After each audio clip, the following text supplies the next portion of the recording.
2007 was a big year for me. That's the year where I had my first child, but it's also the year that changed the way I play video games forever.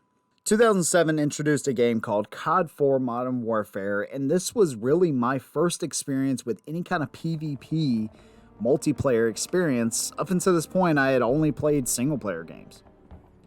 But when I got this recommendation to buy this game, and then I recommended my friends buy this game, we quickly became addicted to everything this game had to offer.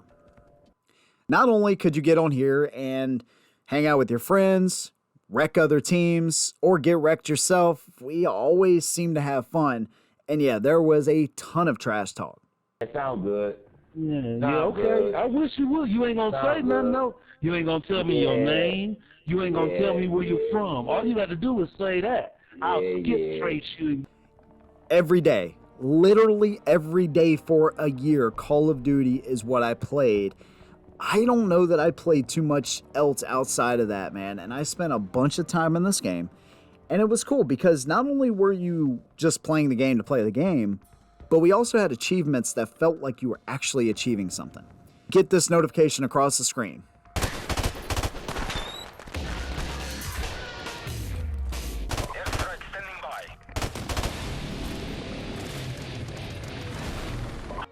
And it felt really intense and satisfying. And whether it was a camo or whether it was this thing called prestige where you work up to level 55. At level 55, you can take a leap of faith and start back over for a little token of prestige. Whether it was trying to get red tiger, blue tiger, or even gold guns, it just felt so good to play this game and get achievements.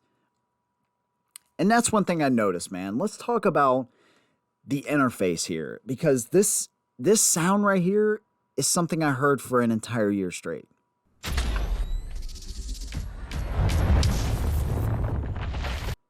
And still to this day, it sounds so good. I'm going to talk about campaign a little bit, but primarily I'm focused on multiplayer. By the way, if this is your first time stopping by, please make sure you subscribe, hit your notifications so you never miss a video from me. We're going to deep dive into COD 4. Playing COD 4 in 2022, what did I find? Let's go ahead and get in. So you hear that iconic sound. You connect to the online servers. By the way, this is the remaster version on PS4, and I was able to get into matches so quickly. And this isn't like bot lobbies. I had some competitive lobbies where people were jump shotting and everything else. It was pretty intense. But this music you're hearing, man, I heard this music every single night for literally a year. And I joke about it in my life sometimes, like there's things I would skip doing, if you get where I'm going here, to play Call of Duty. And I know my friends were doing the same thing because they were right there as well. We would say, all right, bro, after this one, gotta get off. And then literally 3 hours later, we would finally get off. The screens are simple though, man. The whole setup, the whole game was really essentially simple, but like I said, I had never seen anything like this, and really the world hadn't seen anything like this. So the first thing I want to talk about is the guns. You have create a class, and they added slots for the remastered, but essentially you had 10 custom slots in the original game. These were the guns. The M16, burst gun, insanely quick TTK, AK-47. You actually have the updated M4, the G3, G36C, beast of a gun, the M14, an absolute shredder, semi-auto, but this thing would put them down literally in one shot. The MP44, this is an old World War II gun that they had in there. I didn't even remember that. And these guns I think are actually from, these three are just from the update. SMGs, the Scorpion, the MP5. The MP5 is amazing. Mini Uzi, AK-74U, P90. I wrecked with the P90, I'm telling you. It was amazing. Sniper rifles. You can see your list of sniper rifles. Your shotguns, didn't use those a whole lot. Your SAW, RPD, and your M60, I guess, were the ones in the original game. But as you can see, the setup is simple. You don't have a ton of guns to go off of, but all of these guns are good because what you'll see here is for your attachments, this is it. You have a grenade launcher, red dot, silencer, or an ACOG. And that's all you're running. So essentially, the manufacturer made these guns really good right from the get-go. It really didn't matter what gun you were using. they're all really, really good. And if you look at your camos, like I said, blue tiger, red tiger, you even have gold down here.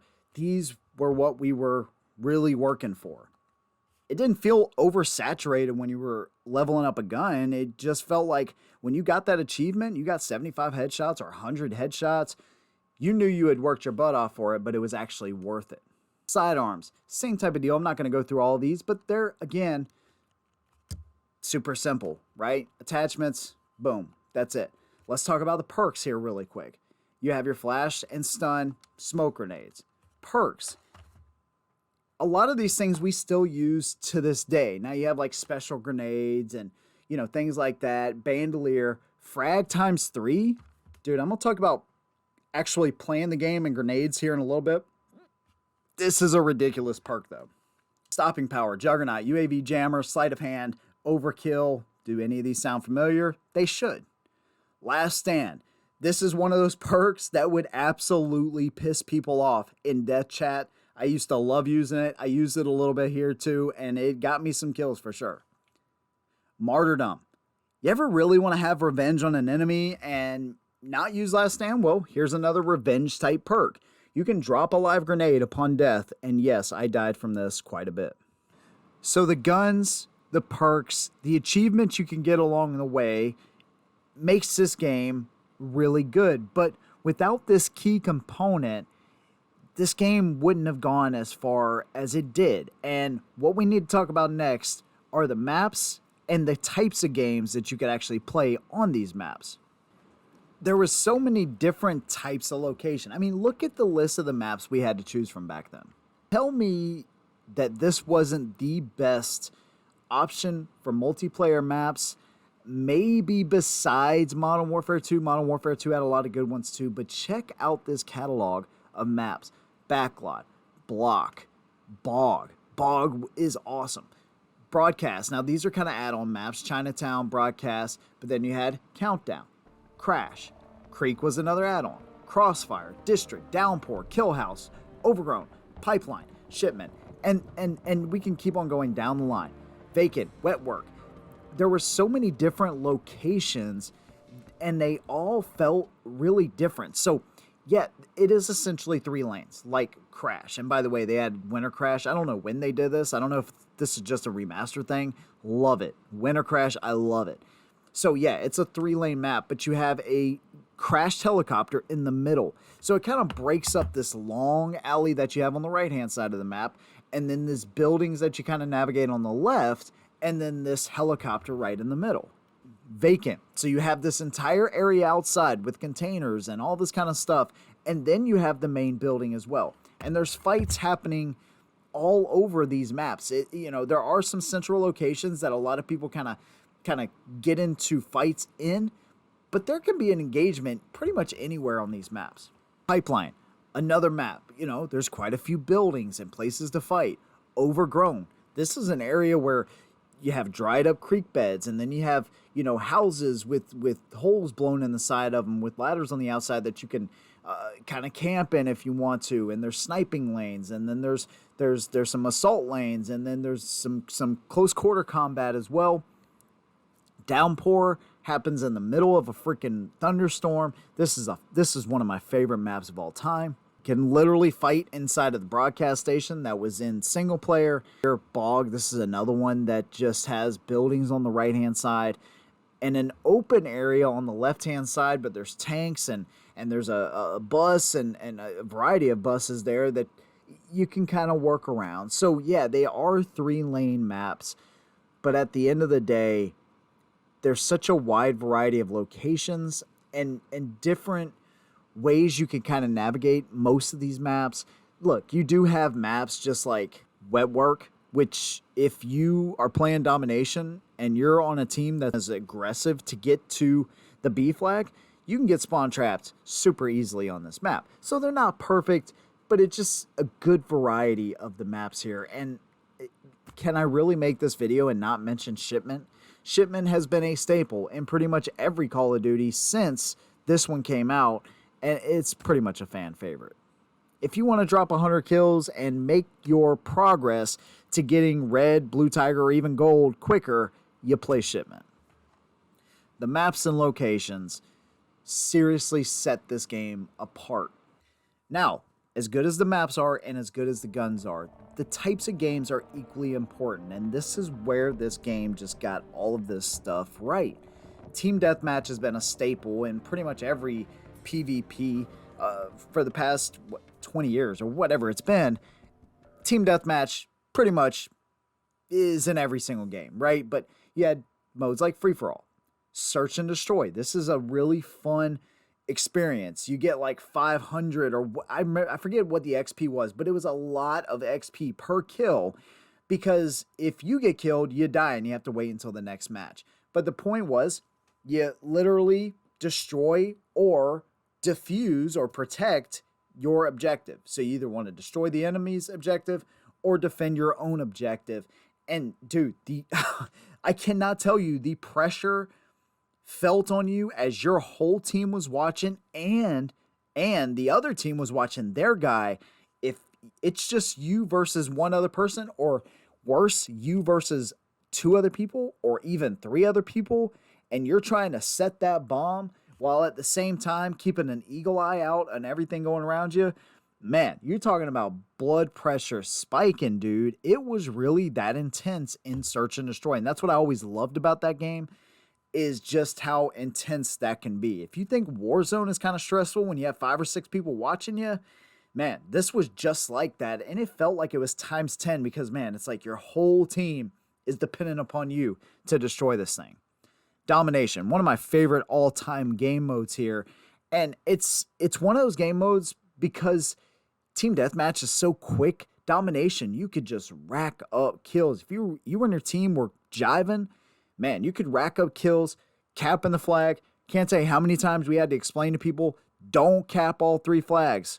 Don't do that. All you're doing is resetting spawn points. You get your flag that you spawn next to and the B flag, dude, you could really run the table. Kill confirmed. I don't think this was an original game mode. I think this is something that was added, and I know gun game was added, but it's nice that they added these, to kind of give it some more flavor. But again, most of the players are playing Domination or Team Deathmatch. And as far as I can remember, there was really only one DLC pack. It was like $10. And that's where we got the additional 4 maps: Creek, Broadcast, Chinatown, Kill House.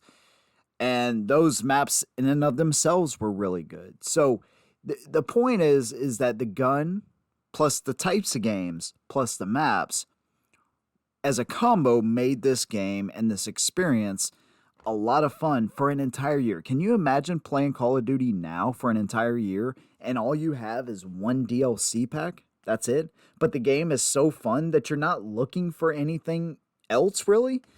So they didn't have to rely so much back then on updates to keep the game fresh because there was nothing like it.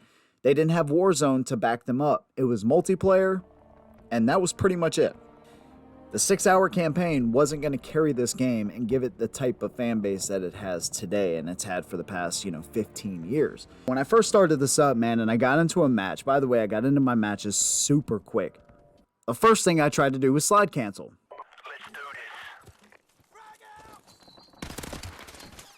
Well, there's no slide canceling back in 07, and there's not any in the remaster either. But you do have this thing called dolphin diving.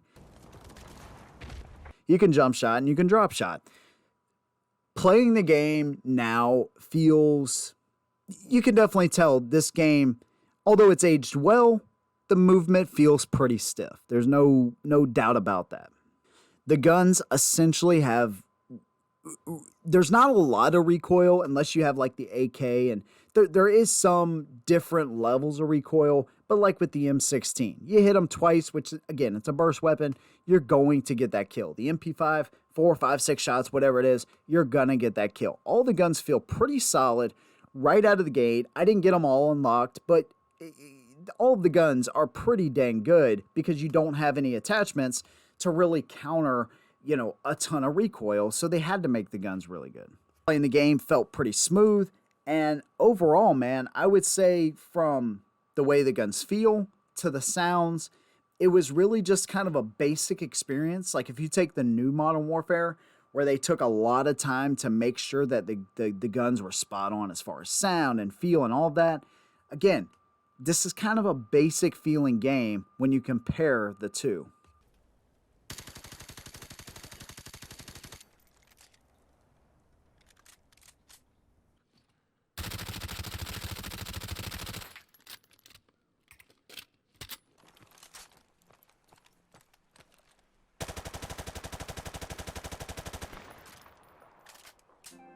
Weapons hot.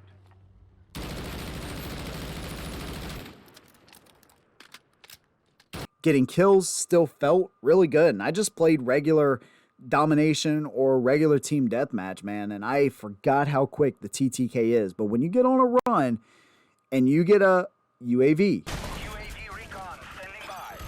you get a precision, Airstrike standing by. Secure. Helicopter support. you get an attack heli. Support standing by. Friendly helicopter on the way. Those are the three you have. And by the way, halfway through domination, if you open back up and you had 7 kills before, you're going to open up with an attack helicopter on the next go around. And it's actually pretty satisfying, man, to get these perks. If you get a well-placed precision, most likely you're going to get that attack helicopter. But I noticed that playing this game, I had to slow down a little bit because when I kept trying to go out there and run out there, again, the TTK is so quick, I just found myself getting shredded. So I didn't play campy, but I played a little bit more tactical. Because again, I know how quickly you can get shredded in this game. The gameplay for a 15-year-old game, to break it all down, is really good. There are some things that I really hated playing this game, though. And the biggest thing that I noticed is the frags. I mean, not only is the hitbox, it seems like super large. Granted, I didn't have flak jacket on or anything like that. But if you see that grenade symbol pop up next to you 9 times out of 10, you're dead.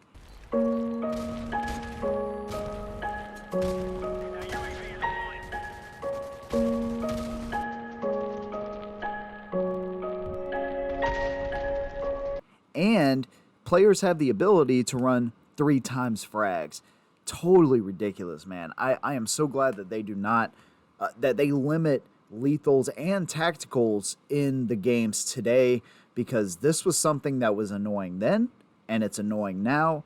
Frag grenades are insane. And not only do you have all of these frags and you have frag times 3 and they're insanely OP, but you also have martyrdom. And so grenades are one of the Achilles heels of this game.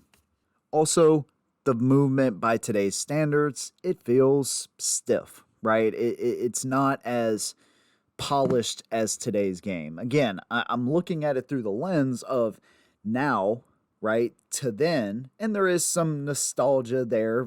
Of course there is, but, you know, I want to be fair to a 15-year-old game. At the same time, I want to point out what's not so good with this game as well. I think the TTK should be increased for sure. If we were working on this game, you know, in 07 and we did an update, TTK should be increased a little bit. And there's little things I noticed, like when you have, you know, an enemy on UAV, it's nice now because you have a little arrow that will show you if they're above or below you. In this game, it's just a dot, so you don't know if they're above or below. You know, it kind of works like today's advanced UAV, where it'll show a triangle and it'll show everybody on the map, but it doesn't show if they're above or below. So little quality of life things like that are for sure things that I noticed that this game could definitely benefit from, or future games they started to get those things right.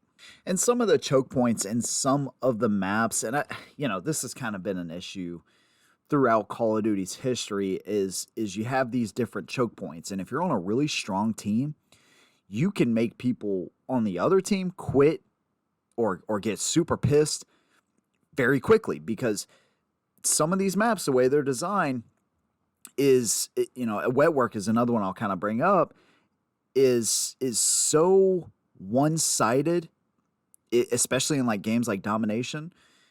You know where people are going to spawn, and you can spawn trap super quickly. So on that end of it, it can be frustrating if you're on a weaker team or whatever the case may be. The maps are because they're a little bit older, you know, they show their flaws in that way. Other than that, with the gameplay, the guns, and the maps, I mean, still to this day, this thing is pretty solid. I told you we're going to talk about campaign here a little bit, and we will. So Call of Duty 4 Modern Warfare set the stage for all Call of Duties, and it really taught us an important lesson right off the get-go. Now pull out your sidearm. Remember, switching to your pistol is always faster than reloading. You have the bad guy here, Al-Assad, and I'm gonna be honest, dude, I didn't play through this because once I got about a couple hours in, I found myself pretty bored. After rescuing Nikolai, it just started to become stale. It's kind of like every other Call of Duty game. Although Modern Warfare, the remake, 2019 Modern Warfare, was actually a pretty good one. I think that's the last one I actually played through, though. World War II I played through as well. This campaign is lackluster.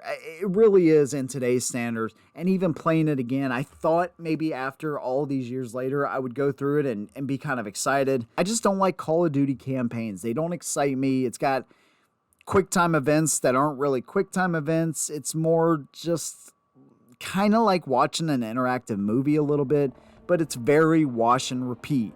You kill a bunch of enemies, one-man army, and then you move on to the next objective. But back then, I think it was okay because it was kind of the first time they had done some like cinematic pieces and stuff. So it was decent, and today it's kind of okay. All in all, COD Modern Warfare of 2007, the OG of COD, is a game I can never forget. Started the Headshot 87 name. The whole reason Headshot 87, that name exists, is because I had to make an Xbox Live account, and I came up with Headshot 87. That's the name of my gun channel, my bike channel, this channel. Really, that name has got me pretty far. And it's all because of Call of Duty. And like I said, we grow this community. Hopefully, Headshot 87 will be further ingrained into Call of Duty and this community. Let me know what your favorite Call of Duty is, or better yet, what do you think about COD 2007 today? Personally, there are some things I really hate, but most of it I appreciate and can go back and play and have a good time, at least with the multiplayer. There you go. Thank you guys for watching. See you in the next one. And as always, hold them down.